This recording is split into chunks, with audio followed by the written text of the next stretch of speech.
So what we're going to do right now, after we've prepped everything in the biosafety cabinet, is we are going to spray down the OpenTron's robot with alcohol. So just kind of give it a good spray. Try to coat every surface. It's okay if things are gonna stay wet, including you want to get the inside walls. The only thing to avoid is we don't have a cover on the actual head pipette, so I can kind of dip down here and see. There's no cover in there. Don't spray that. We should get a cover back on at some point, but for now we're just going to not spray it. All right, did we spray everything? Great. Yeah, this part gets a little fumy. Don't breathe in, and we'll do our best to manage that later. It's okay if it's pretty wet. That will keep it sterile. When you close the door, close it pretty slowly so that we don't just shove a bunch more air in there. All right, now we're going to walk back to the biosafety cabinet. We're going to get the materials we just prepped.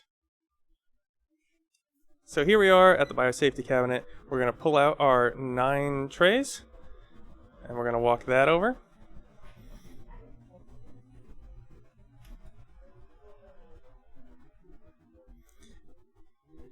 And what we'll do is we will check. If we made 9 pieces of art, it's pretty easy. We're just going to put canvases into slots 1 through 9. If we did less, we'll start at 1 and we'll just kind of work our way up to however many we did. We're going to leave the lids on for now, but they should snap right into place. So if they don't snap into place, something's wrong. Maybe you have it upside down.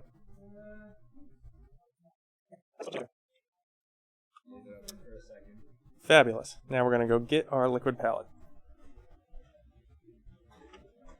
Just going to grab that very carefully, walk it over because it is liquid, and if we jiggle it too much, one of the cultures might spill into another cultures, and then we get mixed colors. So we'll just walk that over carefully. And we'll snap it into space 11.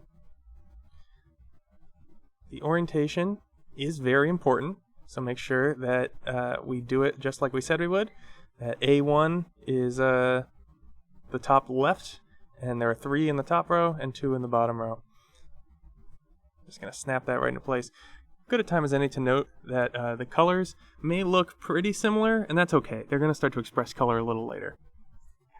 Okay, so now we're ready to run the robot. All we have to do is take all our lids off, which Aaron has already done. You set them face down. On either side, that's totally fine. It's okay to mix and match because they don't really have anything in them yet, except for the one in the back. That one does need to match with the liquid culture.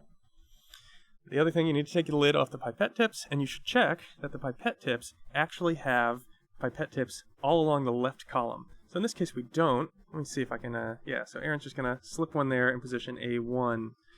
So the reason we do that is the robot expects something in the left column, and if we don't do it, nothing will work. So make sure that the left column is entirely full. So we've lifted everything. We're just going to very slowly lower the gate now. Again, you really don't want to push any unnecessary air in there because you're just going to contaminate all those beautiful plates we just laid out. And now, ladies and gentlemen, we're ready to run cell 5 of our Jupyter notebook from all that time ago. Come back here. And we're going to scroll down to, click inside cell 5 and hit Shift, Enter. And it's thinking. You're going to get a couple of status messages here. Let's see, it says distributing pink, etc. And the robot should start taking off.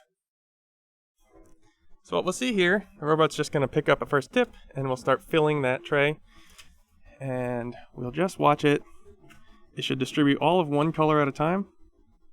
And it just basically looks like this. It stabs the agar over and over again and puts out a very small amount of liquid. So we've got 9 trays here. This is going to take a good long time. So sit back. The only things to watch out for at this stage are that when it goes to get a new color, it'll drop its pipette tip. And sometimes when it does that, it might miss. If it does miss the pipette tip, you can still save it if you can just jam the pipette tip on really fast. But if you cause the motors to skip or anything like that, it's kind of over. So if you've done everything correctly, that won't happen. And let's just watch the robot work for a little while, and congratulate us on this great artistic work.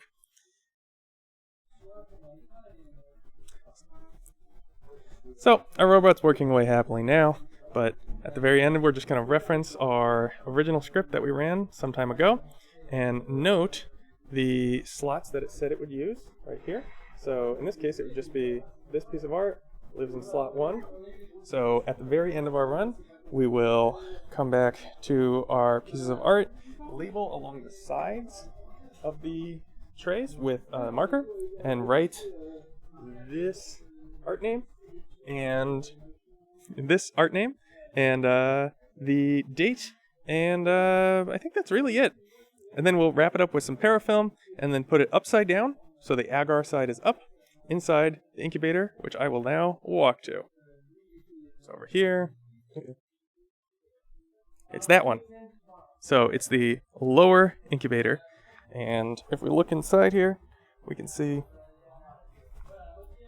all the different ArtBot stuff here. So if you're not sure how to wrap stuff up, just use these as a model. There you go, that's it. About 2 days later, things should grow.